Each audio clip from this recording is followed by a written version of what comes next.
Right to freedom of religion, यानी कि आपको जो आपका जो रिलीजन है उससे रिलेटेड आपके क्या राइट है। Right to freedom, freedom of, ये पढ़ा था हमने। तो इसके लिए कौन से आर्टिकल पढ़े थे?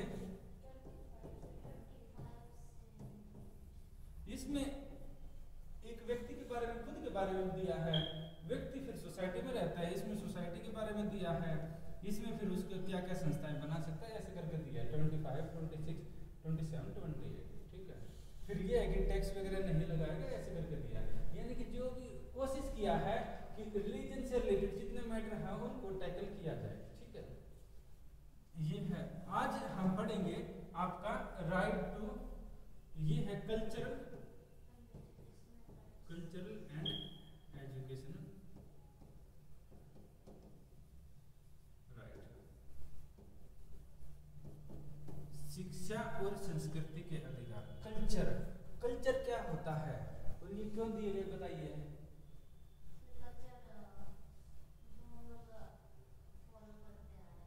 क्या फॉलो करते आ रहे हैं?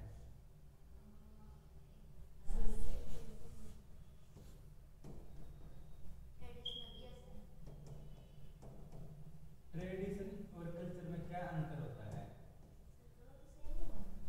इसको बोलते हैं परंपरा, बोलते हैं ना हमारे पुरखों की परंपराएं हैं, इसको बोलते हैं हमारी संस्कृति ऐसी है, बोलते हैं ना हमारी संस्कृति बहुत अच्छी है, हमारी परंपराएं पीढ़ियों से चली आ रही हैं। अंतर क्या हो गया दोनों में?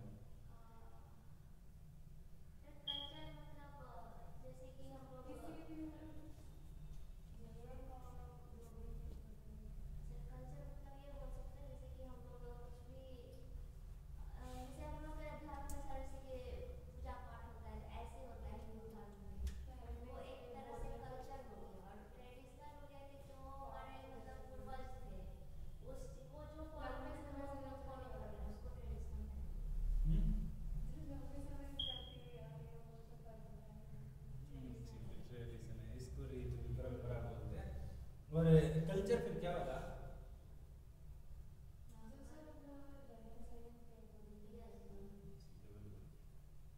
देखिए कल्चर क्या होता है, कल्चर होता है आपका रहन सहन, खान पीन, पहनावा, ये सारी चीजें आपके कल्चर के पार्ट होते हैं।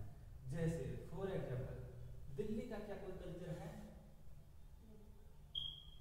वन बाय वन सारे एरिया की बात करेंगे ना, ताकि आपका डायमेंशन एकदम अलग हो जाए। किताब में तो बेसिक लिखा हुआ है, हम तो किताब से बाहर जाकर भी पढ़ते हैं ना, रिलेट कर पाए चीजों को। बताइए, किताब तो मैं आपको 20 दिन में रट्टा मरवा दूंगा, पर मैं ये चाहता हूँ कि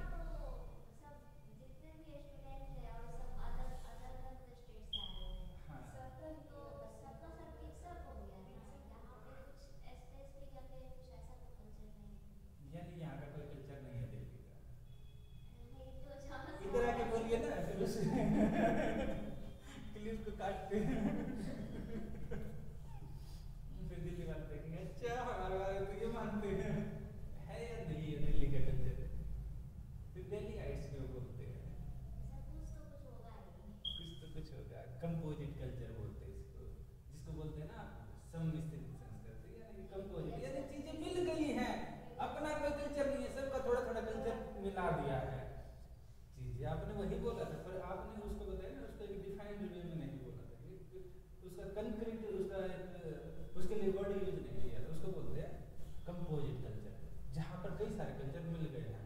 इधर आपको मिलेगा बंगाल का भी बच्चा मिलेगा, जैसे यहाँ पर मुखर्जी नगर का क्या कोई कल्चर है? स्टूडेंट कल्चर है, यहाँ स्टूडेंट ज्यादा है, फैमिली कल्चर नहीं है यहाँ पर, स्टूडेंट कल्चर है। यहाँ का देखना, यहाँ की जो नाइट लाइफ होती है, वहाँ में क्या रहेगा, आपको देर तक बच्चे क्या मिलेंगे रोड पर ऐसे चल रहे, पेपर है क्या करें, परसों का पेपर है, मिलेंगे घूमते हुए। परिवार वाला क्या होगा, रात के 10 बजे सो रहा होगा खर्राटे करके, उसको बेचारे को अपने पेपर का चिंता है, क्योंकि उसको पेपर निकालना है ना। फिर पता लगा कि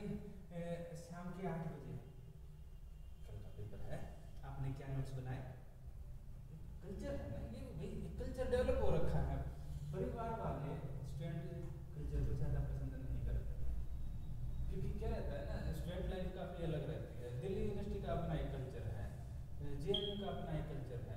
तो स्टूडेंट लाइफ वो इसलिए पसंद नहीं करते हैं क्योंकि आपको आपका एक सोचने समझने का तरीका अलग होता है सभी स्टूडेंट का। खूब सारे जब स्टूडेंट मिल जाते हैं ना, वो अपने अनुसार चीज़ों को करने की कोशिश करते हैं। और फैमिली वाले क्या रहता है, जो परिवार वाले होते हैं वो चाहते हैं शांति शांति, वो यही चाहते हैं। वो चाहते हैं 8 बजे बंद हो जाए लाइटें, अपना आराम से सुबह टेलीविजन देख के सुबह उठ के ड्यूटी पर चले जाए। उनका वो है, उनका एक अलग लाइफ है।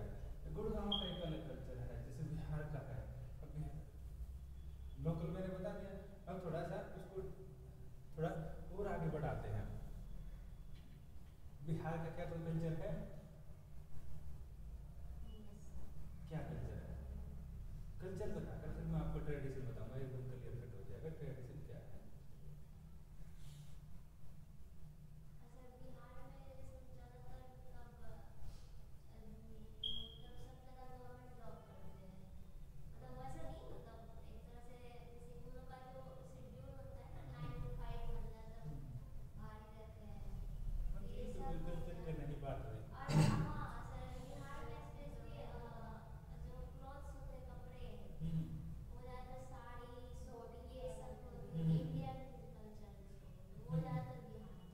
दिल्ली में क्या है? दिल्ली के लोग क्या पहनते हैं? कंपैरिजन कर लो, मैंने जो बताया है।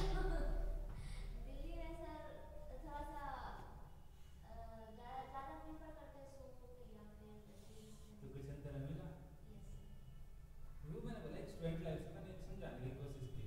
वहाँ पर क्या रहता है, जैसे बिहार में क्या रहता है, बिहार में रहेगा जैसे छठ वगैरह अच्छे खासा।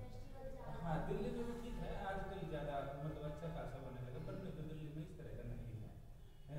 बिहार में इसके अलावा और क्या है, जो माइंड सेट होता है वो काफ़ी अलग तरह का रहता है। यहाँ का थोड़ा अलग रहता है क्लोथ को लेकर। यहाँ जीन्स वगैरह नॉर्मल है, दिल्ली में पहनना एकदम बेसिक है, कुछ चीज़ का रहना। वहाँ पर थोड़ा सा अलग हो जाता है।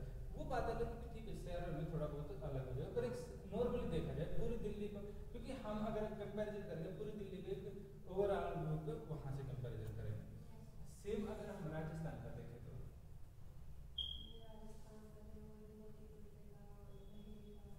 हाँ, इसके बाद फिर खान पान में आ जाते हैं।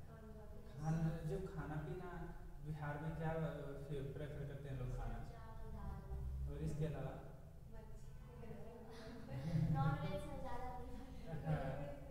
लिट्टी चोखा वगैरह ज़्यादा पसंद किया जाता है। दिल्ली में कितना ही रहता है, दिल्ली में सारी चीज़ें मिलेगी पर कुछ नहीं मिलेगा अपना स्पेसिफिक। जैसे इसमें है राजस्थान में क्या रहेगा, दाल बाटी चूरमा टाइप का ना वो रहता है, मतलब वो उनकी फेमस डिश रहती है। बाकी अलग अलग जगह जगह का रहता है। तो यहीं पर हम साउथ में चले जाते हैं।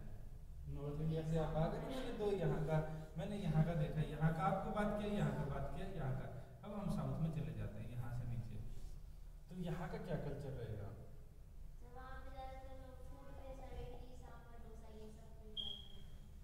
ये खान पान होगा। फिर अब देखिए खाने पीने की बात आ गई, खाने पीने के बाद पहनाव भी तो होगा ना, रहन सहन होगा, हर एक चीज को कंपैरिजन कीजिए। ठीक है, लेडीज क्या पहनती है? कुर्ता नहीं पहनती, कुर्ता कहाँ पहनते हैं साउथ? हाँ, धोती बिल्कुल पहनते हैं साउथ इंडिया। तो इसके अलावा क्या रहता है, ठीक है ये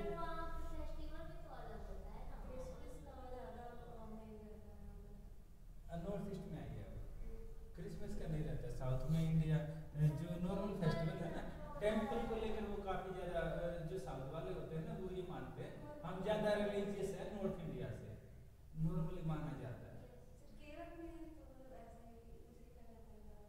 हाँ बिल्कुल। हाँ हाँ, कुछ एरिया होता है वहाँ पर है। अगर टोटल पॉपुलेशन देखा जाए तो कम है। कुछ एरिया जैसे दिल्ली में भी किसी एरिया में कहीं कोई ज़्यादा कोई कहीं है। अगर ओवरऑल दिल्ली का देखा जाए तो कम है। सेम यहाँ पर अगर हम यहाँ देखते हैं नॉर्थ ईस्ट में है, सेम चीज़ें नॉर्थ ईस्ट से अब कंपैरिजन करो, वहाँ पर खान पान क्या है?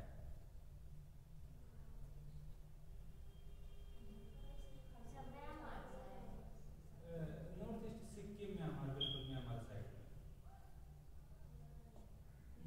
नॉर्थ ईस्ट में रहता है जैसे ये रहते हैं मोमोज टाइप की ये चीज़ें रहते हैं।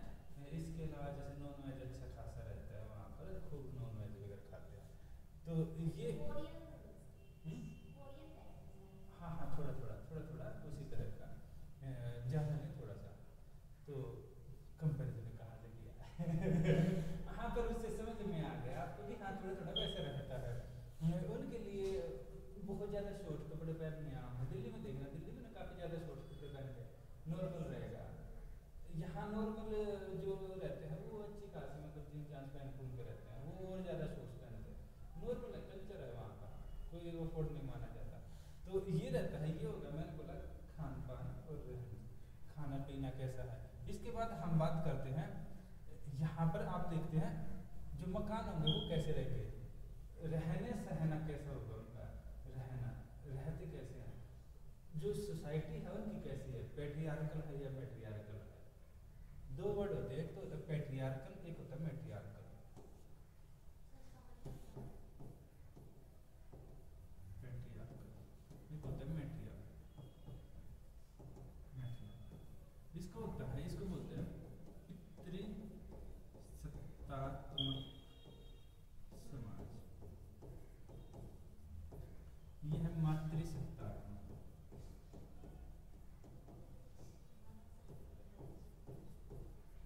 जो ये वर्ड होते हैं ना, जो मैं इन वर्ड का प्रयोग करता हूँ, ये नॉर्मल, ये इन वर्डों को बोला जाता है। ये सारे वर्ड आप जैसे ऊपर से चले जाते हैं, वे वर्ड होते हैं जो नॉर्मल यूज नहीं होते, उनको बोलता है टेक्निकल वर्ड। वो हर एक उसके सब्जेक्ट के अपने होते हैं। जिन वर्ड का मैंने यूज किया, मैट्रियार्कल और पैट्रियार्कल, इन वर्ड का आने वाले फ्यूचर में आपको यूज करने को मिलेगा। द हिंदू पढ़ेगा, दैनिक जागरण पढ़ेगा, वहाँ पर उनके आर्टिकल में इनका आपको यूज मिलेगा। तभी तो बोलते हैं ना पढ़े लिखे लोग पैट्रियार्कल, आगे भी हम डिटेल में इनको पढ़ाएंगे, पैट्रियार्कल क्या होता है, मैट्रियार्कल क्या होता है। आपके सिलेबस में भी है, ये आगे पढ़ेंगे ना। तो सोसाइटी वाले ये जो वर्ड होते हैं ये कहाँ पर यूज होते हैं, ये सबसे ज़्यादा यूज होते हैं आपके सोसाइटी में। जब आप सोसाइटी का एरिया पढ़ोगे तो वहाँ पर होगी पैट्रियार्कल मैट्रियार्कल। पैट्रियार्कल होता है पैट्री पितर, पितर क्या है, पिता, पिता यानी कि पिताजी। मैट्रियार्कल माता, माँ से। इन दो वर्डों से ये वर्ड बने हैं, जो संस्कृत है उससे ये वर्ड निकले हैं, सेम इंग्लिश में गए, सेम हिंदी में आए हैं, थोड़ा थोड़ा चेंज होगा। तो एक रहेगा जैसे पैट्रियार्कल, एक होगा ये मैट्रियार्कल। तो इनमें क्या रहेगा, यानी कि जहाँ पर पिताजी की वैल्यू है, माता जी की वैल्यू कम है, होती है, पता नहीं होती है या नहीं होती है, पर ये रहता है जो भी चीजें होती है, जो ऐसी सोसाइटी होती है, जो पैट्रियार्कल सोसाइटी होती है, इसमें क्या होगी, इन सोसाइटी यानी इन समाजों में क्या होगा, मेल डोमिनेटिंग सोसाइटी होंगी। जहाँ पर मेल डोमिनेटिंग होता है, क्या होता है, जैसे सरनेम लगाते हैं ना, नाम के साथ सरनेम, आप किसका सरनेम लगाते हैं, लड़का क्या करेगा अपने पिताजी का, पिताजी, फिर वो ऐसे चलते हैं सरनेम। लड़की की शादी होती है, लड़की कहाँ पर जाती है, लड़की जाती है शादी होने के बाद लड़के के घर में जाती है, यही तो है। वो सरनेम किसका लगाती है, अपने पिताजी का या लड़के के परिवार वालों का। डोमिनेट कौन कर रहा है पूरी सोसाइटी में, लड़का, लड़की लड़के के घर जा रही है या लड़का लड़की के घर जा रहा है, लड़की लड़के के घर, शादी के बाद लड़कियां लड़के के घर जाती हैं, जीवन पर कहाँ पर अपना बिताती हैं। बोलेंगे सर तो हमारे बुद्धि भ्रष्ट कर रहे हैं पता नहीं क्या सिखा रहे हैं। मैं आपको सोसाइटी बता रहा हूँ, सोसाइटी में यही होता है और यही आपकी किताबों में लिखा हुआ है, यही सिलेबस में और यही सच है। तो ये क्या है,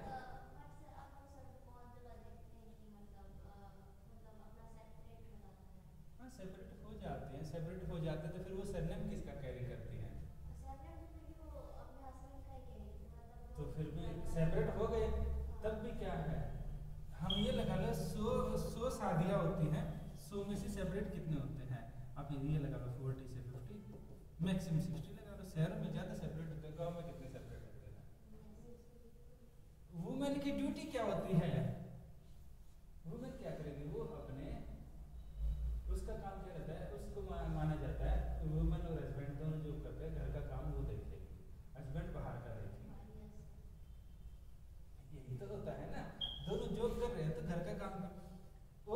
प्रेशर किस पर आता है? वो बाहर की जॉब भी देखती है, वो घर का काम भी देखती है, तो प्रेशर किसके ऊपर ज्यादा है? फीमेल पर है ज्यादा। तो इस क्योंकि खाना बनाता कौन है? आदमी बनाता है या फीमेल? फीमेल बनाती है। आदमी क्यों नहीं बनाता? दोनों अगर मान लो सेम जॉब में है, बाहर वाला है, बाहर जॉब करते हैं, तो फिर फीमेल क्यों, मेल क्यों नहीं बनाता खाना? झाड़ू पोछा मेल क्यों नहीं करता? तो सोच के क्या होगी, कैसे सोचोगी?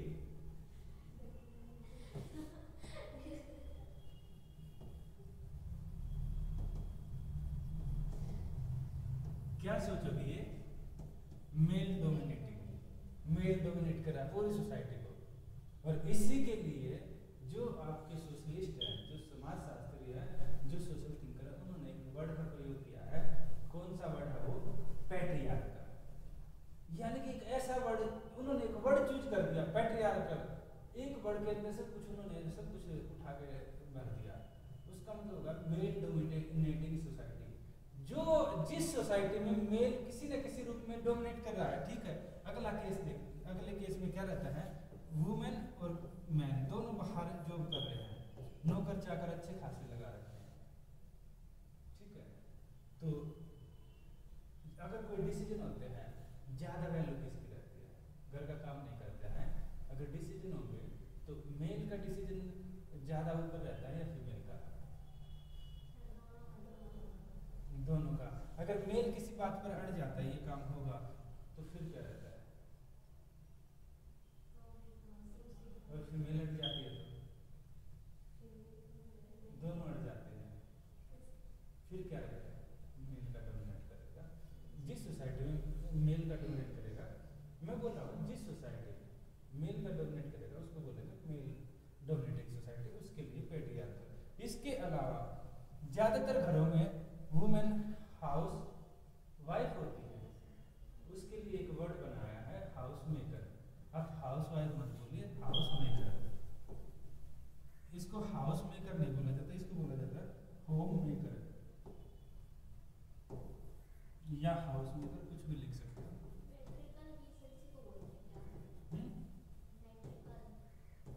नहीं, मैट्रियार्कल की तो मैंने बात ही नहीं की अभी, तो मैं तो पूरी डोमिनेटिंग सोसाइटी की बात कर रहा हूँ ना, मेल डोमिनेटिंग सोसाइटी की बात कर रहा हूँ। और जब हम कल्चर की बात करते हैं, आपको मिला ना कल्चरल एंड एजुकेशन राइट, तो कल्चर में आपको पता होना चाहिए ना कल्चर कैसा है, कहाँ कहाँ पर किस तरह का कल्चर है। अगर कल्चर का ही नहीं पता है तो फिर वो आप समझ ही कैसे पाओगे कल्चर में क्या क्या चीजें आती है, सोसाइटी कैसे है, कल्चर किस तरह का होगा। तो जो होम मेकर है, होम मेकर इसके लिए वर्ड प्रयोग किया जाता है होम मेकर। तो ये होता है, यानी कि ये बोला जाता है हाउस वाइफ मत बोलिए, होम मेकर बोलिए। घर में वो भी ठीक है, आप उसको उसकी कीमत नहीं मान रहे, पर आप किसी दूसरे को रखोगे तो आपको पैसा देना पड़ेगा। जो व्यक्ति मेल करता है या फीमेल करते हैं नॉर्मली ज्यादातर, तो फीमेल क्यों नहीं करती? बोलते कि आप घर बैठ के आप चूल्हा चौका कीजिए, हम कमा के लाएंगे, कैसा लगेगा? अपने पिताजी को बोल के माता जी कमा के लाएंगे, आप घर बैठ के एक्सेप्ट कर लेंगे? क्यों? अपने हस्बैंड को बोलना घर में, अरे आप तो घर में बैठना सुरक्षित होता है, हम कमा के ले आएंगे। कैसा लगेगा? अच्छा लगेगा ना? क्यों? अरे वो सारा काम कर लेगा, बच्चे को संभाल लेगा, वो नहीं संभाल सकता, नहीं संभाल सकते, संभाल सकते हैं तो उनको शादी के बाद बोलना आप घर बैठ के आराम से, कमाने की जिम्मेदारी हमारी, हम कमा के लाएंगे। नहीं हो सकता है। अब जिसकी भी शादी है उसके शादी में जाके यही बोलना कि आप घर बैठना, ये कमा के लाएंगे, तो नहीं होता है अपनी सोसाइटी में यहाँ पर।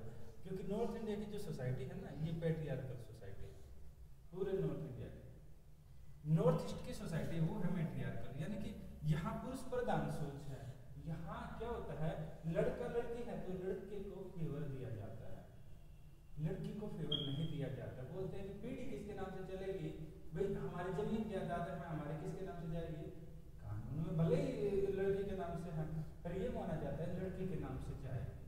तो तो लड़की के नाम से जाएगी भाई, वो ही बुढ़ापे का सहारा कौन बनेगा? लड़की तो दूसरे का चली जाएगी, बुढ़ापे का सहारा लड़का बनेगा, चाहे उनको अनाथ आश्रम में भेज दे। तो सोसाइटी में तो माइंड सेट है ना, तो क्या रहेगा सोसाइटी का ये माइंड सेट है, तो लड़का रहेगा। लड़के वो फीमेल को हमेशा प्रेफरेंस देते हैं। अगर जब ये बात आती है कि दो को एजुकेशन की बात आएगी, लड़के लड़की को दोनों को मान लो यहाँ पर इंजीनियरिंग कॉलेज में भेजना, दोनों की बराबर फीस है, लड़के को भेज देते हैं मेल कम्युनिटी सोसाइटी बैठ गया, लड़की को बोलेंगे चलिए कोई और कोर्स कर ले, दोनों अगर इक्वली इंटेलिजेंस है। तो इससे क्या रहता है ना, इसी का इम्पैक्ट आपको सोसाइटी पर देखते हैं, यानी मेल डोमिनेटेड। जितने भी आप उल्टे पुल्टे वर्ड देखते हैं फीमेल को टारगेट करके किए जाते हैं, कहीं भी देख लेना, कुछ भी अगर किसी को भी अब सब बोलना है फीमेल को टारगेटिंग करके किया जाएगा। ये क्या है? माइंड सेट है। क्या हो रहा है? माइंड सेट है, मेल डोमिनेटिंग सोसाइटी है, यानी पूरे सोसाइटी क्या हो रही है? मेल डोमिनेट कर रहा है पूरी सोसाइटी में। और जो मेल डोमिनेट कर रहा है तो इससे क्या रहेगा? इससे आप देखेंगे सेक्स रेशियो, आप देखेंगे, पता है ना क्या होता है सेक्स रेशियो? इसी को बोला जाता है लिंगानुपात हिंदी में, यानी कि पर 1000 व्यक्तियों में मेल कितने हैं और फीमेल कितने हैं।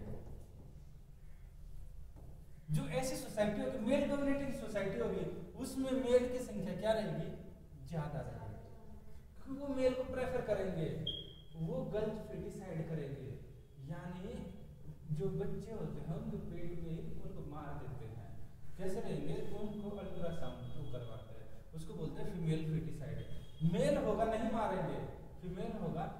ये PNDT एक्ट है, वो आप आगे साइंस में पढ़ लेंगे ना, PNDT एक्ट है, इसमें ये प्रोहिबिट किया गया है, पर कहीं ना कहीं ऐसा होता है किसी न किसी रूप में। तो ये क्या रहेगा? फीमेल को कम प्रेफरेंस देंगे, उसको मानेंगे कि अच्छा शादी करनी है, एक मतलब अच्छा खासा एक एसेट देना पड़ेगा, वो रहता है।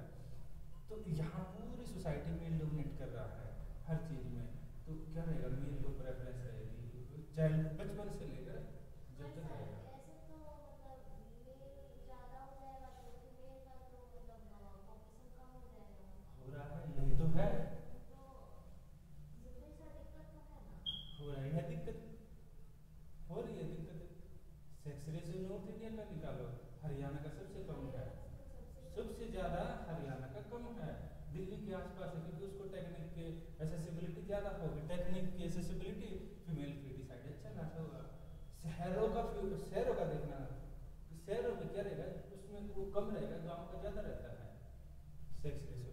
अब बिहार का देखो कितना कम है, अब राजस्थान का देखो, नॉर्थ इंडिया के किसी स्टेट को उठा के देख लो, इवन दिल्ली का भी देख लो,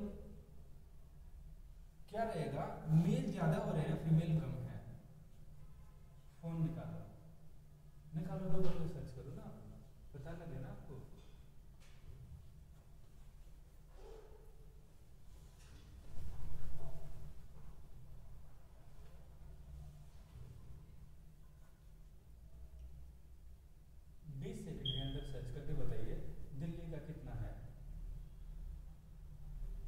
sex ratio of Delhi.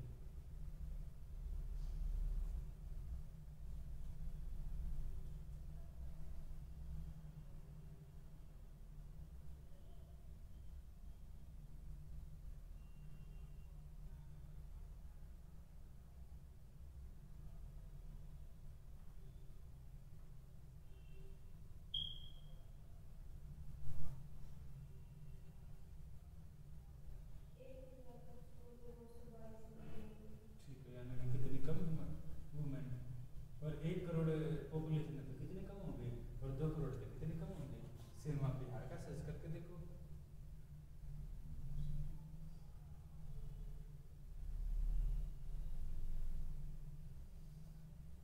Same आप राजस्थान का करो, MP करो, किसी का आप जाकर आप कर लेना। मेरे कहने का है फीमेल कम हो रही है, और फीमेल कम हो रही है तो इसका इसका इसका हमें इम्प्लीकेशन कहाँ दिख रहा है?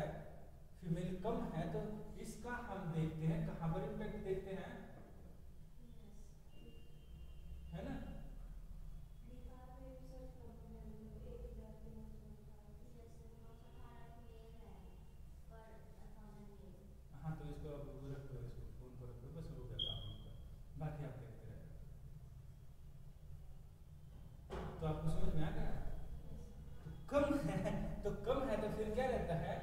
जब कम है तो अब क्या रहेगा, बाकी लोगों की शादियां नहीं होंगी,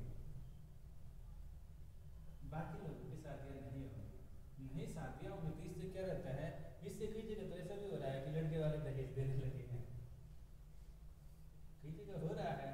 इससे क्या रहता है ना, इससे फिर ये रहता है कि इसका फिर बोलते हैं ना किराए पर शादी कर लिया, इस तरह की भी चीजें चल रही हैं, भाई लेकर आते हैं, फिर कई सारी जगह तो ऐसा होता है वुमेन आती है ले ला कर सामान भाग जाती है, बोलते हैं आप तो फालतू है। कुछ केस, हाँ कुछ केस ऐसे होते हैं, वो बुरे केस तो हर जगह हो गए, पर इसका इम्प्लीकेशन क्या रहेगा भाई, आपके आपने सोसाइटी को नेचुरली नहीं है, याद रखना, याद रखना नेचर में क्या रहता है, जो वुमेन होती है ना फिजिकली स्ट्रॉन्ग मानी जाती है, नेचर ने ऐसी पावर दिया है वुमेन को। आप जब आप जाओगे ना उसमें जाते हो, जैसे बायोलॉजी वाले टर्म में जाते हो, बायोलॉजिकली ये माना जाता है वुमेन होती है काफी स्ट्रॉन्ग होती है। अगर अगर 100 बच्चे मतलब 1000 बच्चे पैदा होते हैं वुमेन और मैन, गर्ल्स और बॉयज, एक कंडीशन में रखा जाए, गर्ल्स सर्वाइव कर जाती है, काफी जो होंगे जो मेल चाइल्ड होगा वो कलेक्ट कर जाएंगे, यानी कि वो मर जाते हैं, फिजिकली वो काफी स्ट्रॉन्ग मानी जाती है। पर होता क्या है, यहाँ पर आपने आर्टिफिशियली पूरा सोसाइटी चेंज कर दिया, तो इसका पूरा का पूरा इम्पैक्ट आपकी पूरी सोसाइटी पर पड़ रहा है। आप हर चीज देख रहे हैं, हर चीज पर इम्पैक्ट पड़ रहा है, और ये कहाँ पर हो रहा है, ज्यादातर ये हो रहा है आपका नॉर्थ इंडिया के इस वाले पार्ट में, यहाँ पर हो रहा है। तो इसलिए आप ऑटो ड्राइवर से लेकर हर चीज में मेल देखते हैं, जो कि खाना बनाने वाले भी आप शेफ देखते हैं, घरों में तो महिलाएं बनाती हैं, तो वो क्यों नहीं देखते आप? आप घर में बना सकते, बाहर का पूरा बनाओगे, शेफ देखते हैं। आप होटलों में देख लो, रेस्टोरेंट में देख ले, वो घर खाना आपको सर्व करने में लाएंगे, अरे घर में तो आप उसका खाते नहीं, बाहर जाकर आप खाना बनाओगे। तो पूरा सोसाइटी का आर्टिफिशियली चेंज हो रखा है। तो ये क्या हो रहा है, ये चीजें ना काफी गड़बड़ हो रही है। तो फीमेल को देखेंगे खेतों में काम करते देखेंगे, तो ये चीजें है ना, तो यानी कि ये है पैट्रियार्कल सोसाइटी। दूसरी सोसाइटी है मैट्रियार्कल सोसाइटी। यहाँ पर क्या रहेगा ना, यहाँ पर माता होती है ना, फीमेल होती है, उसका डोमिनेटिंग सोसाइटी होती है। डोमिनेटिंग यानी वो डोमिनेट बहुत ज्यादा नहीं करती, पर कहीं ना कहीं उसकी तरफ झुकाव होता है। यहाँ मेल डोमिनेटिंग कर रहा है, वहाँ पर फीमेल डोमिनेटिंग हल्का सा करती है। किस सेंस में, आप साउथ के देखना, साउथ के जो है ना सोसाइटी है, नॉर्थ ईस्ट की जो सोसाइटी है, यहाँ पर साउथ इंडिया में, साउथ इंडिया और नॉर्थ ईस्ट में यहाँ पर क्या रहता है, मेल, यहाँ पर क्या रहता है, मैट्रियार्कल सोसाइटी है। फीमेल होती है ना, फीमेल डोमिनेट करती है, फीमेल रहती है। यहाँ पर ये रहेगा, जो घर में जो माना जाता है ना फीमेल का रहेगा, जो सरनेम लेकर चलते हैं किसके नाम से चलेंगे, यहाँ पर फीमेल के नाम। घर में जो संपत्ति से लेकर हर चीज का बंटवारा होगा किसके नाम से रहेगा, फीमेल के नाम से। वहां पर चीजें उलट जाती है। इसलिए साउथ के आप देखेंगे ना, साउथ के और नॉर्थ ईस्ट में सेक्स रेशियो देखना काफी अच्छा मिलेगा। दुकानों पर वहाँ वुमेन मिल जाएंगे। यहाँ पर मेल डोमिनेटिंग सोसाइटी होगी, मेल डोमिनेटिंग सोसाइटी होगी, यहाँ वुमेन के क्राइम काफी ज्यादा बढ़ जाते हैं वुमेन को लेकर। यहाँ पर ऐसा नहीं होगा, सोच बदल जाएगी हर चीज को। यहाँ नर्सिंग वगैरह खूब सारे कोर्स करते हैं साउथ में, देखना नॉर्थ में इतना नहीं है। तो क्योंकि चीजें बदल गई, तो जो हमारी सोसाइटी है, सोसाइटी में कल्चर का एक पार्ट आ गया, तो किस तरह की सोसाइटी है, क्लियर है इतना? इसी में हो गया। तो अब लैंग्वेज, लैंग्वेज यानी कि भाषा आपकी क्या है। भाई भाषा क्या है, कम्युनिकेशन का मेथड है। अगर मैं यहाँ पर चाइनीज बोलना शुरू कर दूं, आपको कितनी समझ में आएगी, कैसे लगेगा मैं चाइनीज में आपसे बात कर दूं? बोले कुछ तो बात कर रहे हैं सर, ये पता नहीं क्या बात कर रहे हैं। ठीक है, तो यहाँ क्या हो गया, लैंग्वेज होते हैं ना, लैंग्वेज कनेक्टिंग का भी काम करती है और एक बैरियर का भी काम करती है। ये कनेक्टिंग होता है, यहाँ पर बैरियर होता है, लैंग्वेज रहेगी। तो जो लैंग्वेज होगी ना, तो लैंग्वेज में क्या है, जैसे इंडिया में क्या है, दिल्ली की कौन सी लैंग्वेज है,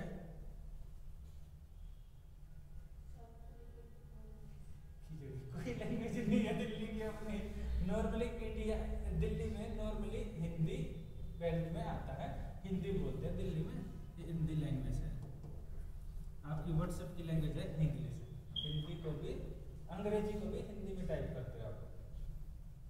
ये रहता है हिंदी लैंग्वेज होती है दिल्ली की। ठीक है, अब ये देखते हैं राजस्थान में कौन सी भाषा है। वैसे हिंदी मानी जाती है। बिहार में कौन सी है जो अलग लैंग्वेज है? मैथिली, बिल्कुल मैथिली अलग रहता है मैथिली। इसके अलावा पश्चिम बंगाल की कौन सी है?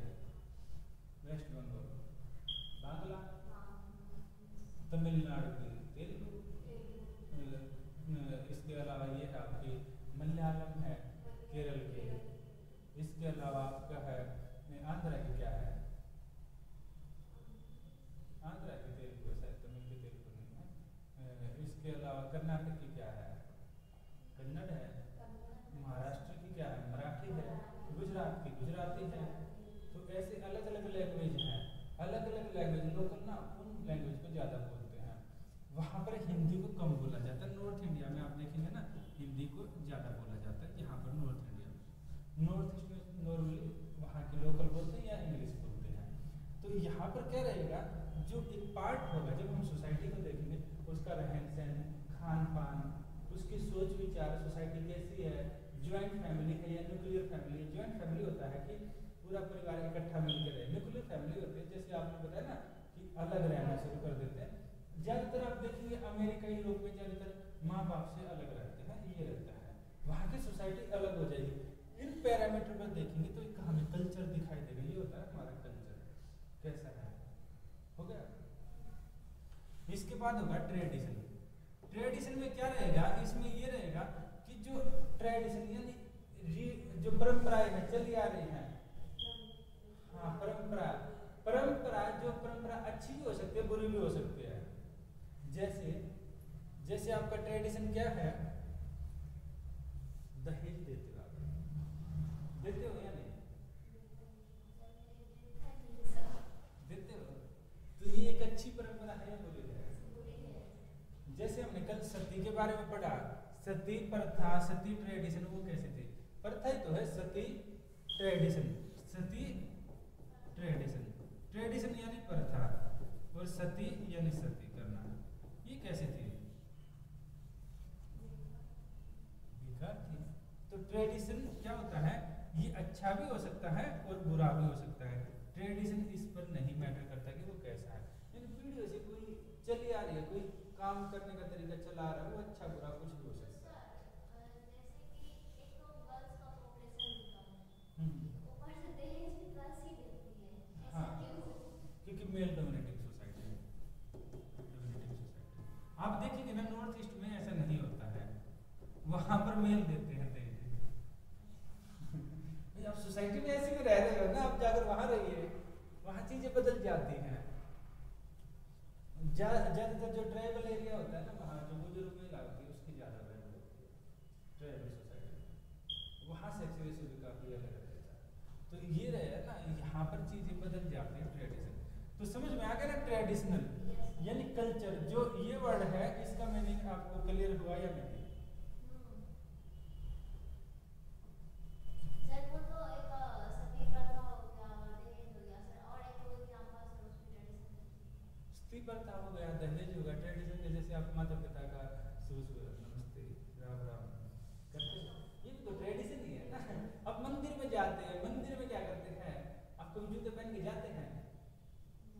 किसी ने बोला है जूते पहन के जाना ठीक है या गलत है?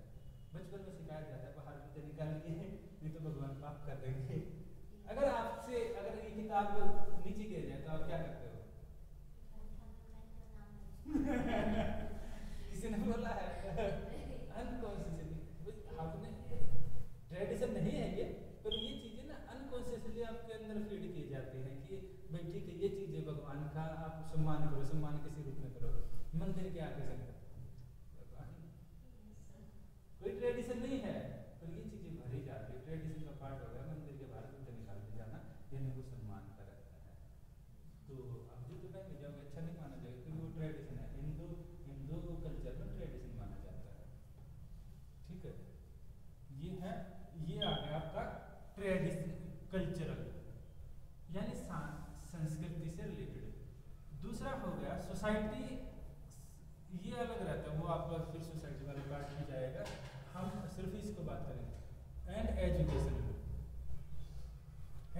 एजुकेशनल क्या होता है, शिक्षा क्या होती है? ट्रेडिशन का ठीक क्लियर है ना? अब बात करते हैं एजुकेशन। एजुकेशन क्या रहता है? एजुकेशन हमने देखा कल्चरल एंड एजुकेशनल।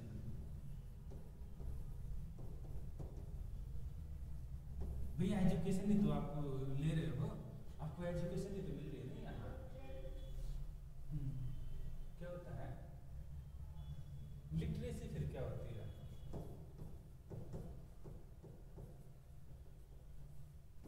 लिटरेसी साक्षरता बोलते हैं इसको, साक्षरता, शिक्षा। तो क्या होती है यानी कि शिक्षा, यानी कि आपका ये बताया ना एजुकेशन क्या होती है और ये क्या होती है, आप बताइए क्या होती है? आप एजुकेटेड हो या नहीं? आप एजुकेटेड हो या लिटरेट हो? एजुकेटेड नहीं हो? एजुकेटेड तो वो हो गया ना जो कि मतलब अपर लेवल होता है, जैसे समझदार। तो आप समझदार नहीं हो? अब नहीं समझदार हो? एजुकेशन मतलब कि सभी क्लियर होता है। हाँ, अच्छा पढ़ा लिखा है, ये बुरा पढ़ा लिखा है? नहीं मतलब समझदार। अच्छा, जो नॉर्मल पढ़ा लिखा होता है, कितना? 5वीं क्लास से? 12वीं क्लास से? Yes sir, graduation. ग्रेजुएशन। तो आप ग्रेजुएट हो या नहीं हो? यस सर, ग्रेजुएट है। तो फिर आप इसमें फिर भी नहीं हो। इसको करने के लिए क्या पीएचडी और खूब सारे रिसर्च चाहिए? तो यानी कि सिविल सर्विस में शिक्षित लोग नहीं चाहिए, बस लिटरेट चाहिए, यानी अच्छे पढ़े लिखे नहीं चाहिए, काम चलाओ चाहिए। सरकार ऐसे लोगों को भर्ती कर रही है जो सिर्फ काम चलाएंगे इसका, यही तो बोल रहे हैं आप। सरकार ऐसे लोगों को भर्ती कर रही है जो देश का बस काम चला है, अच्छा काम नहीं कर रहे। क्या होता है लिटरेट? लिटरेट होता है जो साक्षर। साक्षर होता है, इसके लिए ना एक पैरामीटर सेट किया गया है। अगर आपकी 7 साल उम्र है, किसी भी एक भाषा में लिखना पढ़ना आपको आता है, तो आप नॉर्मली किताब जो गवर्नमेंट के हिसाब से आप क्या है, आप लिटरेट हो। इसके लिए कहीं ये पैरामीटर सेट नहीं किया गया कि आपको ग्रेजुएट होना चाहिए। 7 ईयर आपकी उम्र है, कोई भी लैंग्वेज आप पढ़ लिख सकते हो। 7 ईयर या उससे ज़्यादा है, कोई भी लैंग्वेज पढ़ लिख सकते हो, तो आप क्या हो, लिटरेट हो। यानी कि आपके सामने बस आकर रुके तो आप पढ़ रहे हो कहाँ बस जा रही है, ऐसे नहीं देखो भाई कहाँ पर जा रही है बता दो, उसको लिखा तो ये पता नहीं अक्षरों में क्या लिखा है। कोई भी भाषा हो सकता है, इंग्लिश हो सकता है, हिंदी हो सकता है, कन्नड़ हो सकता है, तमिल हो, कोई भी लैंग्वेज आप लिख पढ़ सकते हो, ताकि आपको बता रहे कि कहाँ पर जाना है। जैसे ये लैंग्वेज है, दोनों में से आप कोई पढ़ लो, आप लिटरेट हो। क्या आप कर सकते हो ये काम? तो आप हो ना लिटरेट। और जब गवर्नमेंट बोलती है ना लिटरेसी रेट बात करती है, वहाँ इसी की बात करती है कि इंडिया की लिटरेसी रेट अभी क्या है, 72 के कम। अच्छी खासी देश साक्षर हो रहा है, किसी न किसी भाषा को पढ़ रहे हैं लोग। इसका हो गया एजुकेशन। एजुकेशन शिक्षित। शिक्षित का मतलब होता है एजुकेशन राइट की बात करती है। राइट, जब हम एजुकेशन की बात करेंगे पहला स्टेप तो यही होता है, आप पढ़ना लिखना तो जानते हो एक लैंग्वेज में, पहली बात तो यही होगी ना। इसके बाद जब आप एक लैंग्वेज में पढ़ना लिखना जानते हैं, फिर आप फर्स्ट क्लास करेंगे, सेकंड, थर्ड, फोर्थ, 5 ऐसे करके आप 10th करेंगे, फिर आप 12th करेंगे, ग्रेजुएशन करेंगे, फिर इसके बाद आप आगे पढ़ेंगे। तो एजुकेशन होता है शिक्षा, और शिक्षा को आप किताबों में नहीं बांध सकते, याद रखिए, किताबों में नहीं बांध सकते। शिक्षा किसी भी रूप में हो सकती है। जैसे आपने रविदास का नाम सुना है? रविदास कौन थे? रविदास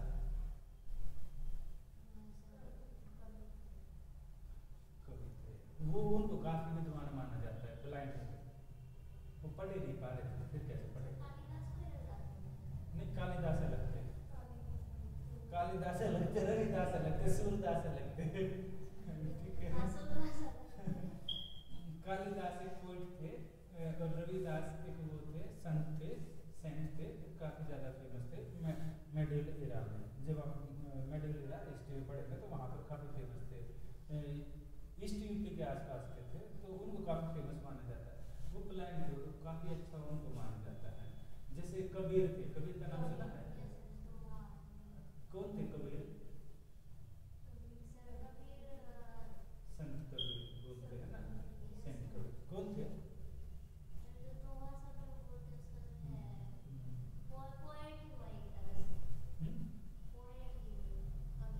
पत्थर पूजे तो हरे मिले, मैं पूजू पहाड़, ताते ये चाके बल्ली पीस खाए संसार। ऐसी बातें करते थे कि पत्थर पूजने से भगवान मिलता है, तो मैं पहाड़ की पूजा कर लेता हूँ, पहाड़ की पूजा कर लेता हूँ। आपके इतने पत्थर से भगवान मिल जाए, मैं इतने बड़े पहाड़ की पूजा करता हूँ, आपको छोटा भगवान मिलेगा, मुझे बहुत बड़ा भगवान मिल जाएगा। यही तो बोल रहे हैं ना। इससे तो भाई आप पूजा कर रहे हो, इससे तो ज़्यादा अच्छा है कि आप चक्की की पूजा करो, उसमें भी तो पत्थर होता है, पहले आपकी चक्की चलाते थे, उससे तो आपको खाने को तो मिलेगा ना। वो कमेंट करते थे, वो आपको ना कमेंट कर करके वो लोगों को अवेयर करते थे। वो अवेयर करते थे जो समाज के अंदर जो आपके जो रहते हैं ना, जो कुरीतियाँ होती है, ट्रेडिशन में कैसे बुरे जैसे सत्य ट्रेडिशन बुरा है, जो बुरे ट्रेडिशन है उनके बारे में अवेयर करते थे कि भाई आप मंदिर में गुरुद्वारे हैं, अब इनमें मंदिर मस्जिद के बारे में ज़्यादा बोलते थे कि इनमें आप जा रहे हैं, रिलीजन के नाम पर लड़ रहे हैं, भगवान ने तो आपको नहीं लड़ा है ना आपस में, आप क्यों लड़ रहे हैं? भगवान ने तो ये नहीं बोला कहीं ठप्पा लगा कर तो भेज जाने कि आप किस रिलीजन के हैं। भाई आपने वो तो आपने बनाया है ना, तो वो क्या है? एजुकेशन किसी भी रूप में मिल सकती है। आपको पता है अकबर के बारे में जानते हो?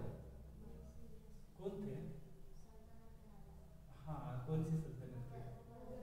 मुगलिया सल्तनत की राजा थे। क्या बात है, सल्तनत अलग था, मुगल का। हाँ, एक किंग थे।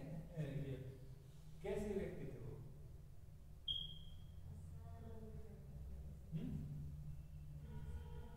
कैसे थे? नहीं, हमें उससे अच्छे बुरे का हम ये पूछ रहे हैं कैसे थे, काफी पावरफुल थे या नहीं? हिस्ट्री में आप इतने सारे किंग होते हैं, उनमें से कुछ को याद करते हैं क्या? सबके नाम याद है? बख्तियार खिलजी का नाम याद है? ठीक है, तो आपको उसका नाम याद है, ठीक है। अलाउद्दीन खिलजी का नाम याद है? हाँ, नाम सुना, पर इनका नाम याद है? इनको काफी पावरफुल किंग माना जाता था, आप याद करते हैं। इतने बड़े वो एम्पायर के राजा थे, इंडिया का काफी बड़ा एम्पायर था उस समय। आपका अफगानिस्तान वगैरह ना इंडिया में था, तो इसके थे वो कैसे थे? पढ़े लिखे नहीं थे, इलिटरेट थे। लिटरेट नहीं थे, इलिटरेट थे। हाँ, पर एक राजा थे, आप उसको कैसे मान सकते हो कि ठीक है। इसके अलावा शिवाजी का नाम सुना है? कहाँ पर क्या थे शिवाजी? मराठा, महाराष्ट्र की तरफ से काफी फेमस राजा हुए हैं। तो उन्होंने क्या था, वो भी कैसे थे? इलिटरेट, पर उनके नाम आप सुनते हो। तो यहाँ पर क्या होता है, जो एजुकेशन होती है ना, एजुकेशन के कई रूप होते हैं। यहाँ सिखाने का पर्पज होता है।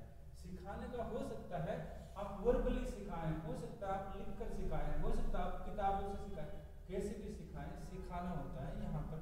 और ये होता है education, purest form of education ये होता है। एजुकेशन में क्या होता है, एक पीढ़ी अपने नॉलेज को दूसरी पीढ़ी में ट्रांसफर करती है। फॉर एग्जाम्पल, जैसे आज की क्लास से पहले आपको इन चीज़ों के बारे में पता था, पिछली क्लास से पहले क्या आपको रिलीजन के उस एंगल के बारे में पता था जो हमने बताया? थोड़ा बहुत हो सकता है। क्या आपको उस लेवल तक पता था? आज की क्लास से पहले क्या आपको पता था फंडामेंटल राइट का ये पार्ट है, इसमें ऐसा है? यहाँ क्या हो रहा है, एक पीढ़ी दूसरी पीढ़ी को नॉलेज ट्रांसफर कर रहा है। हमें हमसे पहले पीढ़ी ने नॉलेज ट्रांसफर किया है। सेम क्या रहता है, एक पीढ़ी हमेशा दूसरे को ट्रांसफर करती है। ये होता है नॉलेज। नॉलेज को ही बोलते हैं आपका नॉलेज जो ट्रांसफर की जाती है, ये होता है आपका एजुकेशन, शिक्षा। नॉलेज का एक सिस्टमेटिक वे है, नॉलेज ट्रांसफर। अब नॉलेज कैसे ट्रांसफर की जाए? नॉलेज तो आप डेली जो देख रहे हैं, न्यूज़पेपर पढ़ रहे हो, वो तो नॉलेज है ना, सोर्स ऑफ इंफॉर्मेशन है। इंफॉर्मेशन आपके ब्रेन में जाकर आपका प्रोसेस करता है, नॉलेज के रूप में काम करता है, वही तो रहता है। आप हो सकता है कहीं यूट्यूब पर वीडियो देखकर नॉलेज प्राप्त करें, हो सकता है आप नॉलेज किसी महाराज जी के पास जाकर प्राप्त करें। जो व्यक्ति ब्लाइंड होते हैं वो कैसे नॉलेज प्राप्त करते हैं? तो किसी न किसी रूप में नॉलेज करते हैं, नॉलेज लेते हैं। तो यहाँ पर क्या रहेगा, यहाँ पर जो एजुकेशन है ना, ये systematic form of transfer of knowledge है, यानी कि जो नॉलेज है वो एक सिस्टमेटिक रूप से एक से दूसरी पीढ़ी में ट्रांसफर होती है। और एजुकेशन में क्या आता है, इसका एक तरीका बनाया गया है, जैसे आपकी primary education, secondary education, higher education, यानी एक सिस्टमेटिक तरीका, एक कोड कर दिया कि स्टार्टिंग में ये ट्रांसफर की जाएगी, फिर ये की जाएगी, फिर ये ट्रांसफर की जाएगी, लास्ट में जाकर ये नॉलेज ट्रांसफर कर दी जाएगी, ताकि आपको उसके बारे में पता लगे। क्लियर है? और यहाँ पर क्या है, इसी को लेकर आर्टिकल 21A में भी दिया है, याद रखिए 21 आर्टिकल है, ये लाइफ से रिलेटेड है आपका। और लाइफ, आपका एक अच्छी लाइफ कैसे होगी, जब आपके अंदर नॉलेज होगी। आपके अंदर नॉलेज ही नहीं, आपको यही नहीं पता है कि आपके लिए खाना पकाकर खाना अच्छा है या खाना बगैर पकाकर खाना अच्छा है, तो क्या रहेगा? आप कच्चा खाना खाओगे, कच्चा खाना खाने से हो सकता है मुश्किल हो जाए। फिर आटा आप ऐसे कैसे खाओगे या फिर रोटियां बनाकर खाओगे, वो तो आपको नॉलेज से किसी ने आपको सिखाया होगा ना, किसी रूप में। तो सेम चीजें ये रहती है कि इसके लिए आपको क्या किया जाता है, आपको एक सिस्टमेटिक रूप बनाया गया, और वो क्योंकि आपकी लाइफ से जुड़ा हुआ है, लाइफ नॉलेज के बेस पर इंडिया में, मतलब संसार में जो ह्यूमन है वो सबसे ऊपर है। और उसी का क्या किया, एक अलग से यहाँ कर दिया गया educational, cultural and educational right, cultural and educational right. Culture जो वो है उसमें एजुकेशन कैसे दी जाए, हो सकता है उसकी लोकल लैंग्वेज में दी जाए। एजुकेशन देने के लिए लैंग्वेज, मैंने बोला ना, मैं यहाँ चाइनीज बोलना शुरू कर दूं, आपको क्या समझ में आएगा? तो सबसे अच्छा तरीका क्या है, या तो मैं हिंदी में बात करूं या इंग्लिश में बात करूं, यही तो है। तो यहाँ पर क्या रहेगा, तमिल वाले तमिल में बात करें या इंग्लिश में बात करें, वहां हिंदी नहीं होती है। कन्नड़ वाले का सेम कन्नड़ में है, तो सेम रहेगा। यानी जो आपके आर्टिकल ये दिए गए हैं, ये क्या कर रहे हैं, ये आपका प्रिजर्व कर रहे हैं आपके उस कल्चर को, कल्चर और उसकी एजुकेशन को, ताकि जो नॉलेज है उस सोसाइटी का एक पीढ़ी दूसरी में ट्रांसफर करते रहे। उस सोसाइटी का जो अलग अलग सोसाइटी छोटे छोटे बने हुए हैं, अलग अलग कल्चर है। क्लियर है इतना? और इससे क्या होता है, इससे क्या रहेगा, इससे ये रहता है कि अगर, क्योंकि सिंगल चीज हर किसी पर थोपी नहीं जाते भाई, ये तो मेजोरिटी के भी रहेगा ना, मेजोरिटी का एक कल्चर होगा। इंडिया में ज्यादातर लोग क्या बोलते हैं, हिंदी बोलते हैं, पर कुछ लोग तो तमिल भी बोलते हैं ना, तेलुगु भी बोलते हैं, मलयालम भी बोलते हैं, बांग्ला भी बोलते हैं, तो वो क्या हो गए, माइनॉरिटी लोग। जैसे ट्राइबल सोसाइटी है, उसका एक अलग कल्चर है, वो किन की पूजा करते हैं, वो करते हैं ट्राइबल सोसाइटी में, जनजातीय समाज में जो जंगलों में रहते हैं वो करते हैं, आपके इनकी पत्थर वो करते हैं, पीपल का पेड़ है, मतलब जैसे वो पेड़ है ना, पेड़ों की पूजा करते हैं, उन्हीं में भगवान देखते हैं, पहाड़ों को पूजते हैं, आप तो उसको पूजते हैं भगवान को, तो उनका एक कल्चर है। और वो कैसे है, वो मेजोरिटी में नहीं है, वो है माइनॉरिटी में। अगर पूरे इंडिया की पॉपुलेशन देखा जाए तो उनकी पॉपुलेशन ऐसे लोगों की कम है। तो हमारी जिम्मेदारी बनती है कि हम उनकी भी, क्योंकि वो भी तो देश के नागरिक है, देश के लोग हैं, तो उनके लिए हमने स्पेशल प्रोविजन किए हुए, क्योंकि वो कम है, तो उनके लिए उनका हमने क्या प्रिजर्व किया, एक तो कल्चर प्रिजर्व किया, ताकि क्या करें, आप जाकर उनके पहाड़ों के ऊपर क्या न करें, तोड़ फोड़ कर उससे जो मिनरल है वो निकाल कर बेचने दो। इसके अलावा उनकी एजुकेशन को आप जाकर वहाँ इंग्लिश जानना शुरू न कर दो, आप जाकर हिंदी जानना शुरू न कर दो, और उनको इन्फ्लुएंस न कर दो कि देखो आप तो कन्वर्ट हो जाइए। तो उनको प्रिजर्व करने के लिए अलग से राइट दिए गए हैं आपके कॉन्स्टिट्यूशन में। और ये जो कॉन्स्टिट्यूशन है हमारे कॉन्स्टिट्यूशन में, ये है आर्टिकल 29 और 30, ये दो इसको लिख लो। और माइनॉरिटी का पता है क्या होता है? एक दो वर्ड हमने देख लिए, तीसरा वर्ड इसमें माइनॉरिटी क्या होता है? अल्पसंख्यक।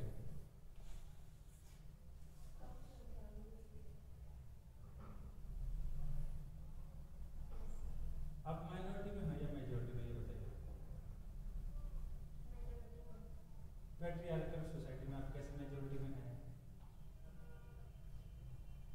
1000 व्यक्तियों के कंपैरिजन में अगर आपको देखा जाए तो आप माइनॉरिटी में आ जाओगे। अगर माइनॉरिटी देखा जाए, माइनॉरिटी यानी जो कम संख्या में है, तो इंडिया में कम संख्या में कौन है? इंडिया का जो ट्रेडिशन है इसमें ये देखा गया कि यहाँ पर 3-4 चीजें डाली गई। ये क्या गया? लैंग्वेज, स्क्रिप्ट, कल्चर, यानी कि जिनकी बोली, भाषा, लिपि या संस्कृति। माइनॉरिटी यानी जैसे आपके हिंदू है, हिंदू क्या है इंडिया में? मेजॉरिटी है, माइनॉरिटी है। 85% पॉपुलेशन इंडिया की हिंदू है, तो हिंदू क्या हो गए? मेजॉरिटी हो गया, बिल्कुल हो गया मेजॉरिटी। मुस्लिम क्या है? तकरीबन 10 से 12% है। इसी में रहता है एससी नहीं, एसटी क्या है? Scheduled tribe. 2% पॉपुलेशन है, क्या हो गई ये? 1 से 2% हो गए, तो माइनॉरिटी हो गए। तो 1 से 2% जो लोग हैं किसी ट्रेडिशन को फॉलो कर रहे हैं, उनका अपना एक कल्चर है, उनका एक बिलीफ सिस्टम है, उनकी अपना एक रिचुअल होते हैं, उनका अपना एक लैंग्वेज है। तो भाई यहाँ पर लोगों के पास पावर किनके पास ज्यादा आएगी? डेमोक्रेसी। हम पॉलिटिकल साइंस का पार्ट पढ़ रहे हैं, पॉलिटिक्स। तो हम जब पॉलिटिक्स पढ़ रहे हैं, पॉलिटिक्स में पावर किसके पास होती है? सरकार के पास। सरकार कौन बनाता है? लोग बनाते हैं। और लोग किसको वोट ज्यादा देते हैं? लोग। सरकार बनाती है, सब कुछ सरकार करती है।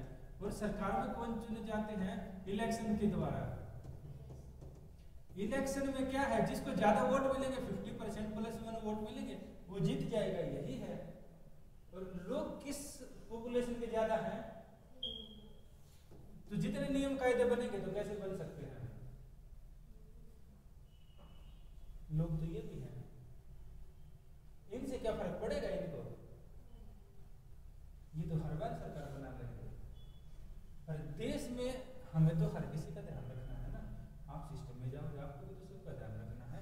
लोग तो ये भी है। ये थोड़ी ना है कि घर में अगर मान लो घर में 5 बच्चे हैं किसी घर में, तो ये रहेगा कि कोई एक बच्चा किसी न किसी रूप में अलग तरह का है, तो उसका ध्यान नहीं रखेंगे। ध्यान तो सबको रखना है। जैसे मान लो किसी के हाथ में इशू है, किसी के पैर में इशू है, तो ऐसे थोड़ी ना आप उसको छोड़ दोगे। ध्यान तो सबको रखेंगे। तो सेम है, जो माइनॉरिटी है, माइनॉरिटी को आपको ध्यान रखना है। कॉन्स्टिट्यूशन में कहीं डिफाइन नहीं किया गया माइनॉरिटी कौन है। नॉर्मली ये माना जाता है जो कम संख्या में है वो माइनॉरिटी है। और कम संख्या में कौन है? आपके एसटी हैं। इसके अलावा कौन है? इंडिया में लैंग्वेज कैसी बोली जाती है ज्यादातर?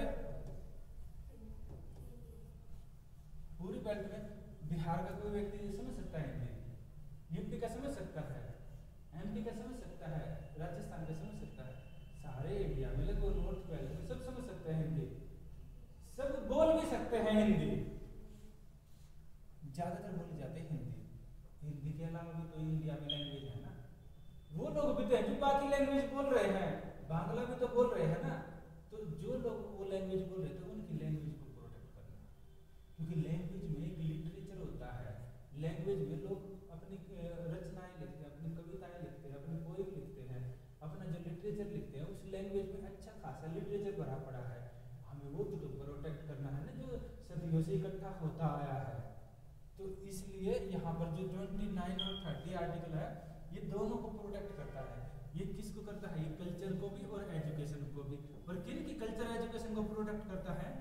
माइनॉरिटीज की। ताकि जो सरकार बनाए मेजॉरिटी वाले वो माइनॉरिटी के राइट को खत्म न कर दे, इसलिए उनको स्पेसिफिक उनका प्रोटेक्शन प्रोवाइड करता है।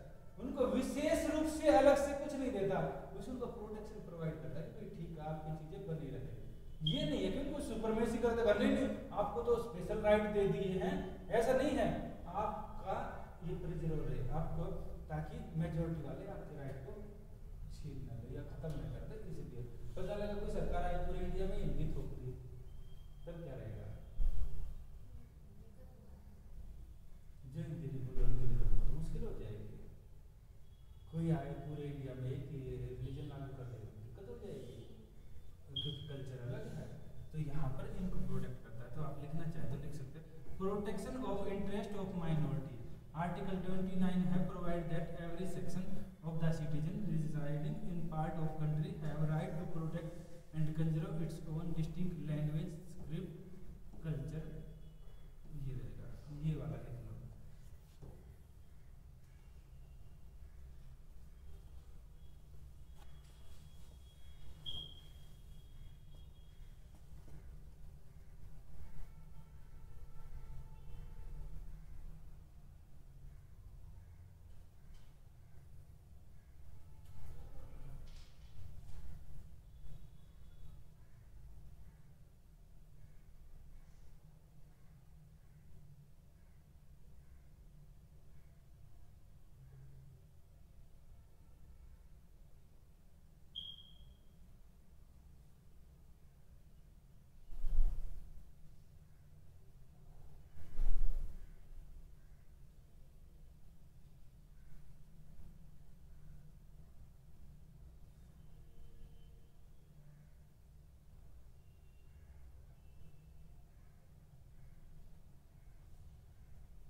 माइनॉरिटी क्या होता है, जो कम संख्या के हैं, मेजोरिटी है जो ज्यादा संख्या, बस यही कंपैरिजन। तो मेजोरिटी क्या है, कॉन्स्टिट्यूशन ने कहीं डिफाइन नहीं किया कि माइनॉरिटी को सबसे मतलब कि आपका कॉन्स्टिट्यूशन ऐसा जबरदस्त तरीके से बनाया गया, उन्होंने बोला ही नहीं कौन माइनॉरिटी होगा, उन्होंने बोला ही नहीं कौन माइनॉरिटी है कौन मेजोरिटी, कॉन्स्टिट्यूशन में लिखा ही नहीं है कहीं भी। पर अगर हम नॉर्मली ये माने कि मेजोरिटी कौन है, ये मानते जो ज्यादा संख्या में है, माइनॉरिटी है कम संख्या में, और कम संख्या में कौन है, जिन व्यक्तियों के पास 41% है चीजें। एक व्यक्ति है जिसके पास 51% है, एक है 49 है, मेजोरिटी कौन होगा इसमें, 51। यही खेल होता है। ये क्या बोल रहे हैं कि इंडिया में ज्यादातर लोग हिंदू हैं, कहने का यही सेंस है कि ज्यादातर लोग हिंदू हैं, और हिंदू पॉपुलेशन कितने परसेंट है, जो हिंदुइज्म को फॉलो करते हैं कितने हैं, अप्रोक्सीमेट 85 है। इसको अलग अलग डाटा 80 से लेकर 85 मानते हैं, कुछ में 80 मानते हैं, कुछ 82, 83 ऐसे 85 तक जाते हैं। नॉर्मली ये माना जाता है इंडिया में 80 से लेकर 85% हिंदू हैं। तो 85% हिंदू हैं, हम ये मानते हैं 10 से लेकर 12% आपके मुस्लिम हैं। मुस्लिम क्या माइनॉरिटी में आए या नहीं, है ना, उनको माइनॉरिटी राइट मिलते हैं। इसके अलावा कुछ एससी हैं, एससी नहीं एसटी हैं, हिंदू में ही जनरल, एससी, ओबीसी, वैसे इसी में एसटी को भी काउंट कर देते हैं, नॉर्मली हम काउंट करते हैं। पर एसटी का हम देखते हैं अलग कल्चर है, जो शेड्यूल्ड ट्राइब है वो ज्यादातर जंगलों में रहते हैं, कुछ सोसाइटी के बीच में भी रहते हैं, ऐसा नहीं है कि सभी जंगलों में रहते हैं, पर कुछ सोसाइटी के बीच में रहते हैं, बाकी क्या रहता है फॉरेस्ट एरिया में रहते हैं। और फॉरेस्ट एरिया में जो रहते हैं तो उनका एक अलग कल्चर है, अलग सोसाइटी है, वहाँ पैट्रियार्कल सोसाइटी नहीं है, वो वहाँ पर ज्यादातर सोसाइटी मैट्रियार्कल, वहाँ पर वो अलग उनका पूजा करते हैं, आप मंदिरों में जाते हैं, मस्जिदों में जाते हैं, चर्च गुरुद्वारों में जाते हैं, वो प्रकृति की पूजा करते हैं, उसको नेचर की पूजा करते हैं, नेचर का वर्शिप करते हैं, उनका एक कल्चर अलग है। उनकी जो लैंग्वेज है एक दूसरे से बात करने की भी अलग है। तो जब कल्चर की बात आती है तो हम इनके कल्चर को प्रोटेक्ट करते हैं। फॉर एग्जाम्पल, हम इंडिया में अंडमान निकोबार का नाम सुना है, यहाँ पर कौन से ग्रुप हैं ज्यादातर, है ना, अंडमान निकोबार कभी गए हो, सेलुलर जेल सुना है, नहीं सुना है, अरे जितने भी अंग्रेज क्या करते थे, ये बोलते थे ना काला पानी की सजा, तो अगर किसी को काले पानी की सजा देते थे तो कहाँ पहुंच जाते थे, यहाँ पर अंडमान निकोबार में एक जगह है पोर्ट ब्लेयर, उसकी कैपिटल है, तो वहां पर क्या है, वहां पर एक जेल बना रखी थी अंग्रेजों ने, उन्होंने उस जेल का नाम है सेलुलर जेल। सेलुलर, सेल क्या करते कि अंडा का टाइप, अच्छा देखा है, कहाँ देखा आपने, अच्छा ठीक है, तो वो उसने जेल बना रखी थी।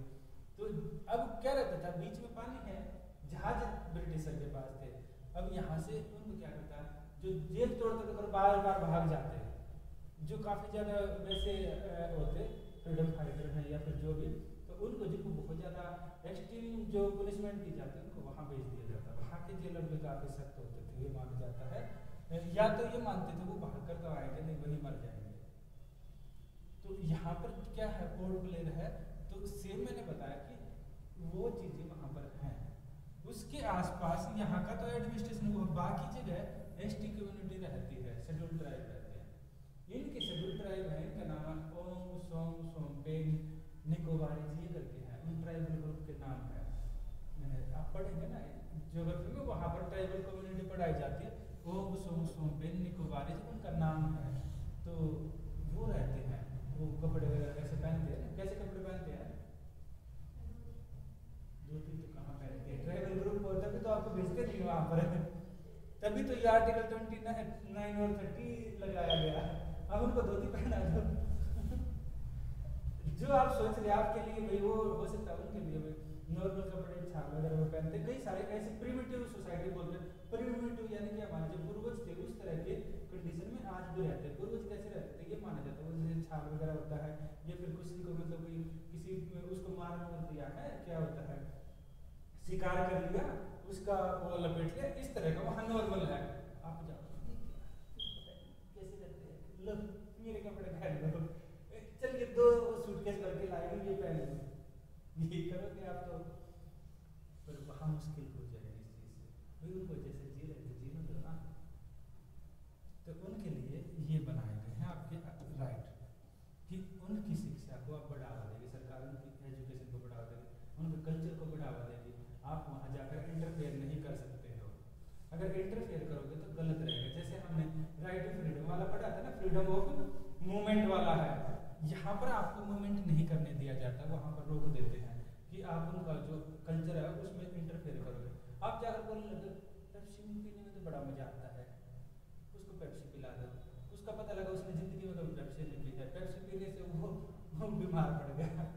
गिने चुने 100 व्यक्ति हैं, 100 लोग हैं एक सोसाइटी के पूरे, आपने पता लगा एक बीमार हो गया, उसको देख कर दूसरा का इश्यू होगा, फिर तीसरे का होगा, पता लगा 100 लोग मर गए, तो फिर क्या हुआ, पूरी एग्जिस्टेंस खत्म हो जाएगा। तो समझ गए। तो जो ऐसे लोग हैं, जो इंडिया में ऐसे लोग भी रहते हैं, उनको प्रोटेक्शन प्रोवाइड करने के लिए, उनके कल्चर को आगे बढ़ावा देने के लिए सरकार उस पर पैसे खर्च कर रही है ना। भाई आप जैसे रह रहे हैं वैसे रहते रहिए, आपके कल्चर को हम प्रोटेक्ट करेंगे, अगर आपकी जो ट्रेडिशन है उसको हम प्रोटेक्ट करेंगे, यानी कि यहाँ कोई इंटरफेयर नहीं कर पाएगा आपके ट्रेडिशन को, उसको आप संभाल के रखिए, अपने ट्रेडिशन को आगे बढ़ाते रहिए, अपनी लैंग्वेज को आगे बढ़ाते रहिए। ये है अवेयरनेस वगैरह, अगर कुछ करना होगा सरकार अपनी तरह से अपने तरीके से करती है वहाँ पर, तो इन चीज़ों को प्रोटेक्ट करना जरूरी है ना, वो भी तो इंडिया के सिटीजन है। तो उनके लिए क्या दिए गए, कल्चरल राइट, यानी माइनॉरिटी में वो ज़्यादा नहीं है संख्या में। इसके अलावा एजुकेशन राइट, कहीं पर जैसे लैंग्वेज है, यहाँ तो माइनॉरिटी कल्चर के बेस पर आ गया, कहीं लैंग्वेज के बेस पर भी माइनॉरिटी है।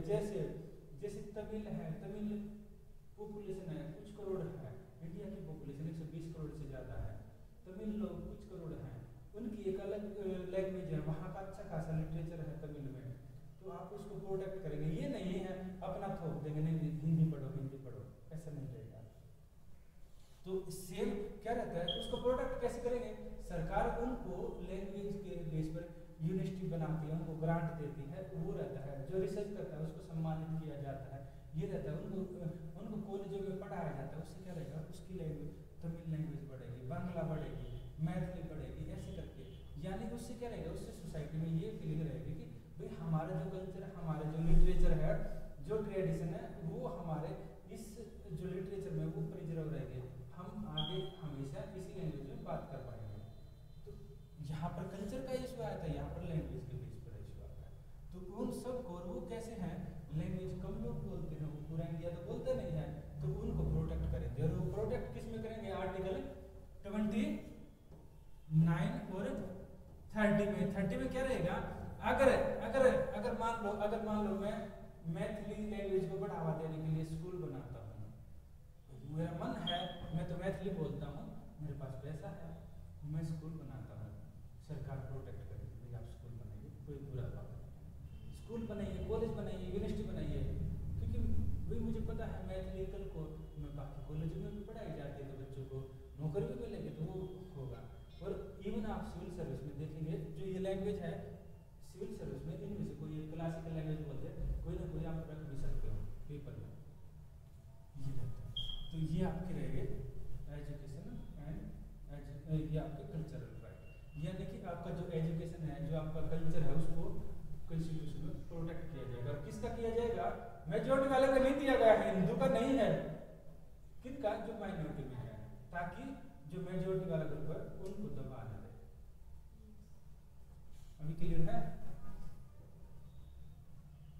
फिर है, अब ये लिख तो दिया, क्या गारंटी है, भाई अब बात आती है क्या गारंटी है, लिख तो दिया कॉन्स्टिट्यूशन में, गारंटी क्या दी गई है, तो कॉन्स्टिट्यूशन के अंदर लिख दी गई गारंटी।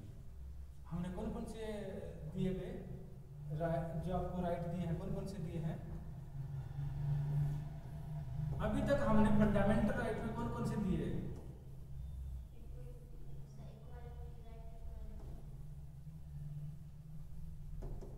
कितना आर्टिकल है? ठीक है, राइट टू कितना आर्टिकल है?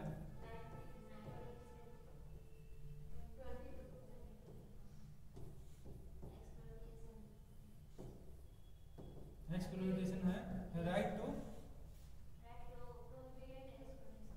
बिल्कुल राइट टू एक्सप्लोइटेशन नहीं बोला, राइट टू प्रोहिबिशन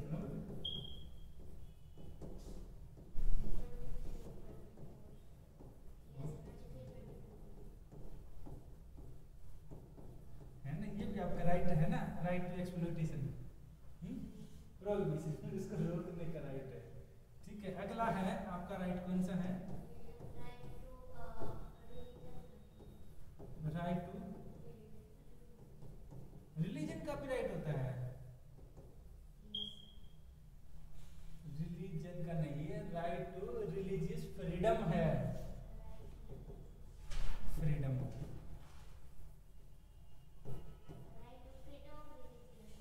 हाँ मतलब कहने का भाई है राइट टू फ्रीडम, यानी रिलीजन का तो रिलीजन तो आपका है ही ना, उसकी फ्रीडम दी गई है, फ्रीडम ऑफ रिलीजन 25 से लेकर। अगला आपका कौन सा राइट है?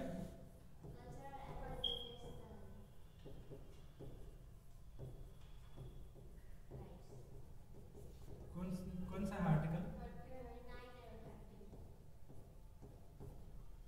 अब जो आपको ये राइट दे दिए गए 5 भारी भरकम राइट दे दिए, कितनी ज्यादा चीजें, कितनी क्लास लग गई, इतने राइट आपको दिए गए, इसके लिए तो साल भर में क्लास करते रहे वो भी कम होगी। बताते जाइए R&D करते रहिए, क्या मतलब है ना, पर इतनी क्लास इनफ होती है, इतने डिटेल में मतलब कि मोर देन इनफ है। ठीक है, तो ये क्या है जो आपके आर्टिकल दिए गए हैं, ये क्या गारंटी है सरकार इनका वायलेशन नहीं करेगी?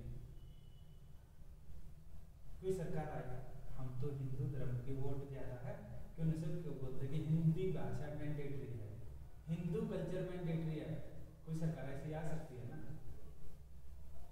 हिंदी हिंदू हिंदुस्तान में करते हैं ना कई सारे पॉलिटिकल पार्टियां, सही तो नहीं है, पर अगर कर दे तो तब क्या होगा?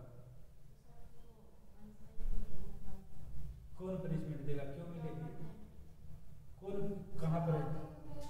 वो इसका वायलेशन कर रहे हो, अगर कोई ऐसा कर रहा है आर्टिकल 29 से पनिशमेंट देने के लिए कोई तो होना चाहिए ना, तो यानी कि आपके जो फंडामेंटल राइट है जो उसको प्रोटेक्ट करने के लिए कोई तो होना चाहिए ना, तो गार्जियन ऑफ फंडामेंटल राइट बनाया गया आर्टिकल 32। कॉन्स्टिट्यूशन के अंदर ही गारंटी दे दी गई कि हम आपके फंडामेंटल राइट को इंश्योर करेंगे। तो इसमें क्या है, राइट टू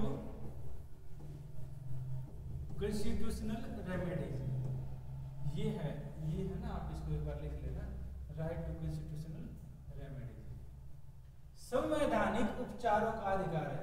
अगर किसी ने गड़बड़ किया तो क्या करेंगे, कोर्ट क्या करेगा, उसका उपचार कर देगा। हाँ बिल्कुल, 32 बस एक ही है आर्टिकल 32, लिख लो आप।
डाला गया, आर्टिकल 32 डाल दिया गया कि जो फंडामेंटल राइट है, ये भी एक फंडामेंटल राइट दिया गया कि फंडामेंटल राइट ये दिया गया कि अगर कोई भी चीज आपके फंडामेंटल राइट का वायलेशन करती है, कोई भी सरकार है या उन्हें है ना टेकन अवे वापस लेते हो सकता है सरकार कोई ऐसा कानून पास कर दे कि आपका राइट टू प्रोटेस्ट वाला वापस कर दे।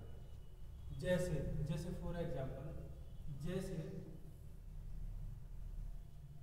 यूपीएससी ने मान लो अपना पेपर में कुछ ऐसी चीज ऐड कर दी, यूपीएससी ने कोई अपने पेपर में कुछ ऐड करना चाह रहा है, ऐसी चीजें हैं जिसको कुछ ही लोगों का फायदा होता है।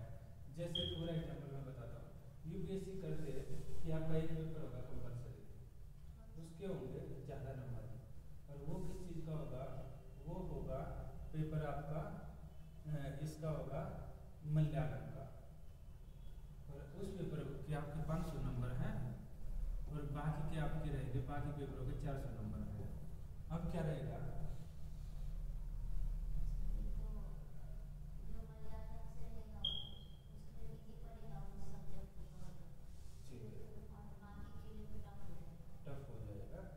तो बाकी लोग क्या करेंगे, प्रोटेस्ट करेंगे। अब सरकार यूपीएससी में कौन बैठते हैं, आईएएस सेक्रेटरी पॉलिसी वगैरह बनाते हैं देश की, वो नेता के कानून फूट दे, ऐसा है, चेंज मत कर देना, कई कानून के द्वारा हमने ये बना दिया तो इसको कानून से पारित कर दो, और आप ऐसा करो, ये प्रोटेस्ट कर रहे हैं, फिर बोलोगे उसको ऐसा करो, जो फंडामेंटल राइट टू प्रोटेस्ट है आर्टिकल 19 है, इसको बंद कर दो, 19 ए है 1 है, इसको आप ये कर दो कि फंडामेंटल राइट से हटा ही दो। क्या आप प्रोटेस्ट कर पाएंगे? अब क्या होगा,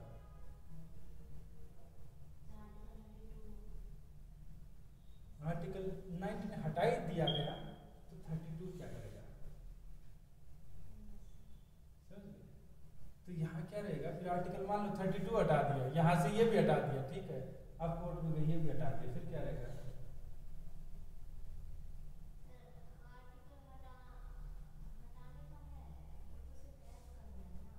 नहीं कोई भी सरकार, मैं ये बोला हूँ कि आप प्रोटेस्ट करने लगे, उसने मलयालम को फायदा करना है, तो उन्होंने क्या किया, जो भाषा पढ़ रहे हैं उसकी लैंग्वेज पढ़ रहे हैं उनको फेवर करना है, तो अब क्या करेंगे, आप प्रोटेस्ट करेंगे, आपका राइट टू प्रोटेस्ट मान लो हटा दिया गया, तो आप क्या करेंगे, आप आर्टिकल 32 के अंदर कोर्ट में जाएंगे ना, जाएंगे।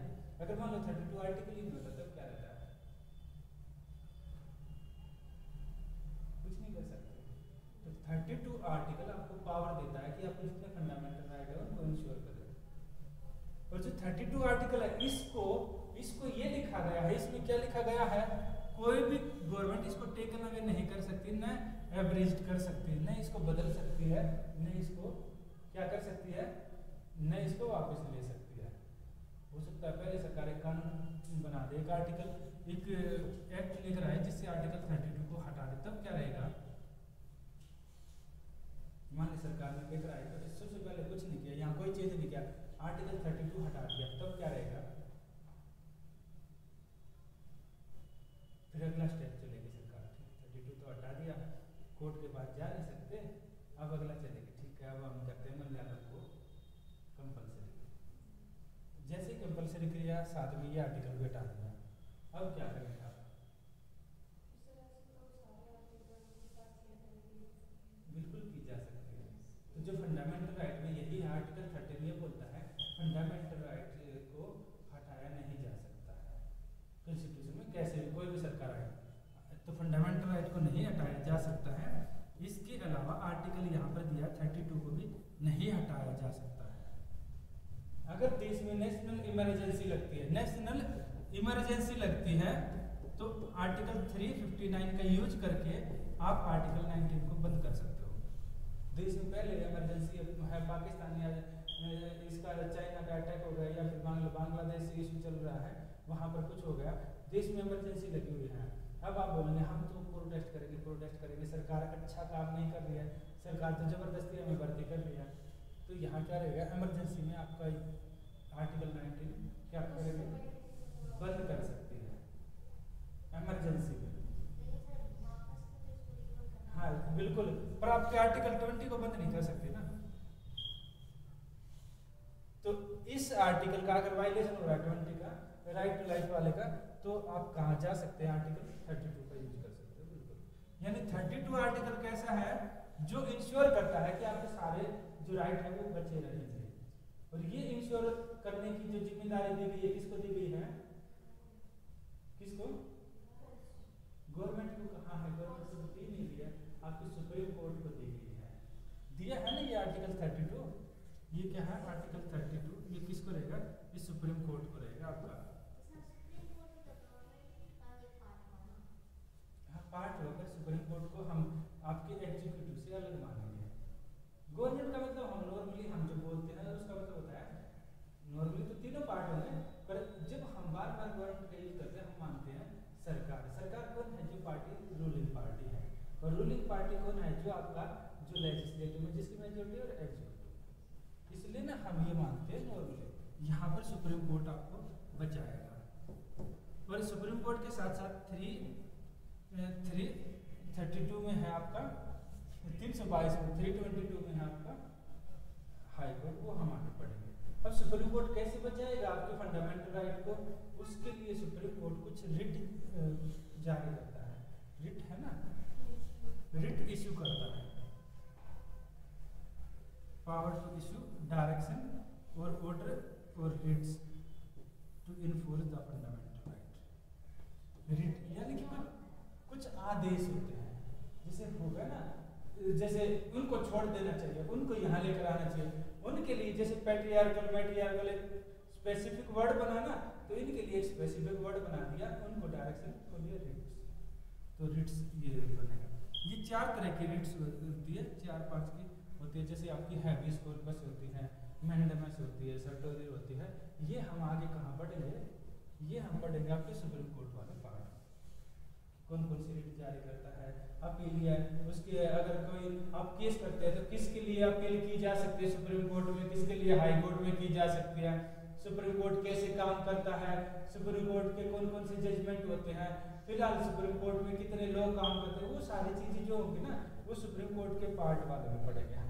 पहली बार सुप्रीम कोर्ट कब बना था, अभी सुप्रीम कोर्ट कैसे काम कर रहा है, कुछ सुप्रीम कोर्ट के जो डिसीजन है वो कैसे हैं, तो सुप्रीम कोर्ट में जब PIL आप लगाते हैं, PIL क्या होती है, सुप्रीम कोर्ट अपने आप सो मोटो लेता है तो वो क्या रहता है, तो वो सारी चीजें हम क्या पढ़ेंगे सुप्रीम कोर्ट वाले बारे में।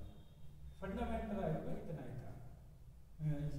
ये है ना 226, सॉरी 326 नहीं 226 है हाई कोर्ट में, ये रहता है आपका, ये रहेगा।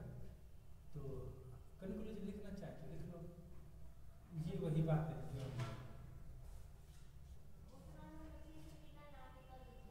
किसका,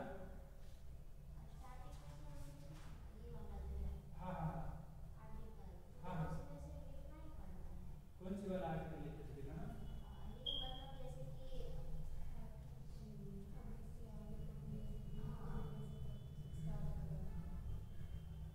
अच्छा 35 तक, कितने तक लिखे थे आपने, 30, हाँ हाँ हाँ, इसमें क्या किया ना, जैसे 31 आपका आर्टिकल था, हमने 30 के बाद कौन सा पढ़ा है, 31 हमने क्या पढ़ा,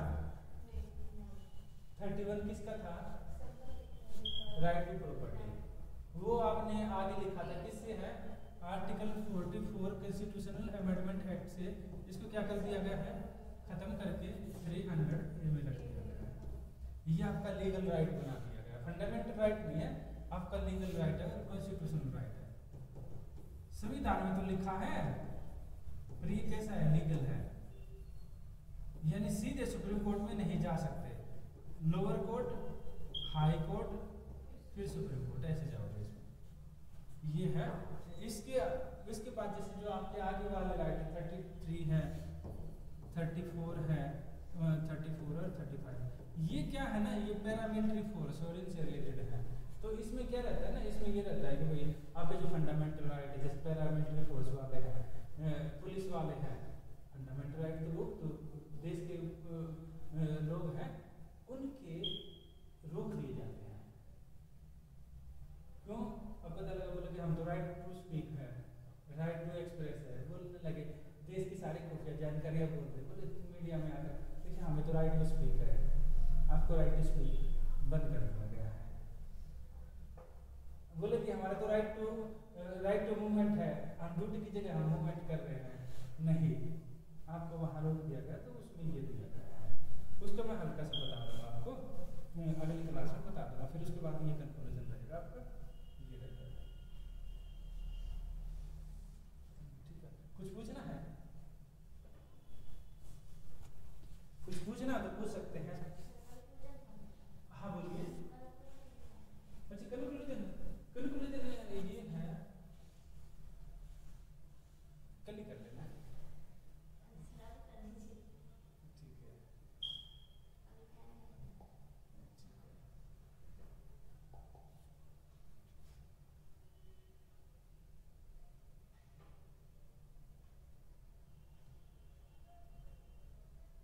हाँ ये है आपका कंक्लूजन। ये क्या बोलता है कंक्लूजन इसका, ये क्योंकि हमने कंक्लूजन का मतलब क्या है, जो हमने इतनी क्लास में पढ़ा फंडामेंटल राइट के बारे में, वही आपका कंक्लूजन है। तो इसने क्या दिया है, ये दिया कि इसमें despite having lot of exception and restriction and lack of permanency are crucial part of the constitution. ये बोल रहा है कि जो फंडामेंटल राइट है इसमें खूब सारे अपवाद है, प्रतिबंध, यानी कि इसमें क्या है, इसमें खूब सारे despite having lot of exception, right to freedom है, पर आप वेस्ट एरिया में नहीं फ्रीडम कर सकते, राइट टू स्पीक है, पर ऐसा स्पीक नहीं कर सकते कि जो देश की इंटीग्रिटी को वायलेट करे। हर चीज में राइट टू इक्वलिटी है, पर किसको इक्वलिटी नहीं है, आपके जो आपका प्रेसिडेंट है और गवर्नर है उनको स्पेशल राइट दिए गए हैं। हर चीज में कुछ ना कुछ आपका क्या कर दिया है, किंतु परंतु, यही तो किया है ना। तो हैविंग लॉट ऑफ एक्सेप्शन, यानी एक्सेप्शन खूब सारे डाल दिए गए हैं। रेस्ट्रिक्शन है कि आपको राइट यहीं तक है, इससे आगे आप बोल नहीं सकते, बोलेंगे तो आपके ऊपर जुर्माना होगा। आप बोल सकते हैं पर आप सुप्रीम कोर्ट के खिलाफ नहीं बोल सकते, क्योंकि उसको क्या बोला जाएगा, इसको ये रहेगा कि आप सुप्रीम कोर्ट के खिलाफ बोल रहे हैं तो उसका आप वायलेशन कर रहे हैं आपके राइट टू स्पीक का। तो यहाँ पर ये रहेगा रेस्ट्रिक्शन है। And lake of permanency, permanency कैसे, पहले आपने प्रॉपर्टी का राइट दिया, फिर क्या किया आपने हटा दिया 1978 में, परमानेंट का आप हटा दिए। Are crucial part of constitution, यानी इतनी सारे इशू हैं फिर भी हम मानते हैं क्रूशियल पार्ट है, यानी कि बहुत ज्यादा महत्वपूर्ण हिस्सा है। अगर इनको हटा देंगे तो पूरा का पूरा इंडिया का पॉलिटिकल सिस्टम खराब हो जाएगा, बिल्कुल। तो ये है, they provide necessary condition for material and moral protection of man and ensure the liberty of the individual.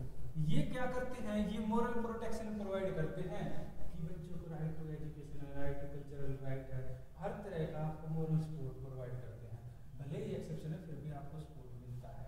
तो ये दिया है, these right protect the interest of minorities, weaker section and society and also strengthen the nation as the secular state. ये क्या करते हैं, ये जो माइनॉरिटी है, जो कम है संख्या में, उनको भी प्रोटेक्ट करते हैं।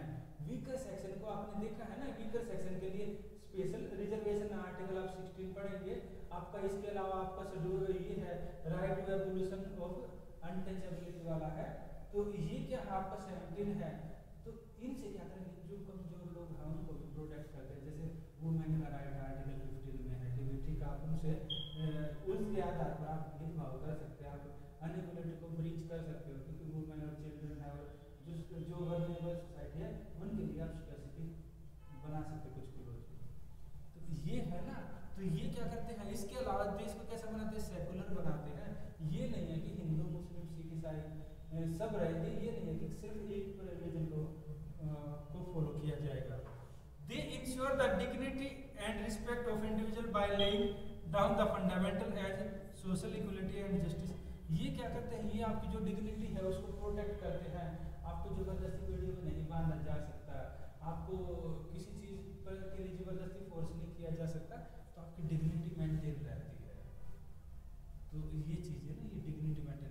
तो इसने क्या किया, कंक्लूजन यही होता है जो हमने पढ़ा होता है उसका एक समरी होता है हमेशा। तो समरी है ये, आप लिखना चाहें तो लिख लो, फोटो खींच